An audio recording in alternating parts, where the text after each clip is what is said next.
ছানার মিষ্টির প্রচলনের উল্লেখ। অ্যান্টনি ফিরিঙ্গি সেই বিখ্যাত ভোলা ময়রা থেকে শুরু করে একালের পরিচিত নবীন্দ্রচন্দ্র দাস, যুগে যুগে এদের হাতে জাদুতেই বাঙালির আবেগের অপর নাম হয়ে উঠেছে মিষ্টি।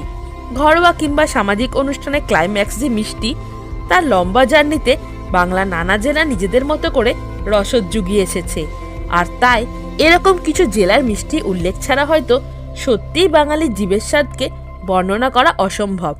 বাঙালি মিষ্টি প্রেমের জার্নিতে যে সব মহিমায় থেকে গেছেন সে হলো কলকাতার রসগোল্লা। 1866 সালে কলকাতার বাগবাজারে নবীনচন্দ্র দাশের হাত ধরে তার আগমন। বাঙালির আবেগ এই রসগোল্লা, তাকে রীতিমতো লড়াই করে 2017 সালের নভেম্বর মাসে জয় করে বাংলা। কিন্তু এখানে তো যাত্রা সবে শুরু রসগোল্লার সঙ্গে কলকাতার কাঁচাগোল্লা। অমৃতি কিংবা লেডিকেনির স্বাদের সাথে নিয়ে হাওড়া থেকে ট্রেনে চেপে হুগলির চৌকাটে পা রাখলে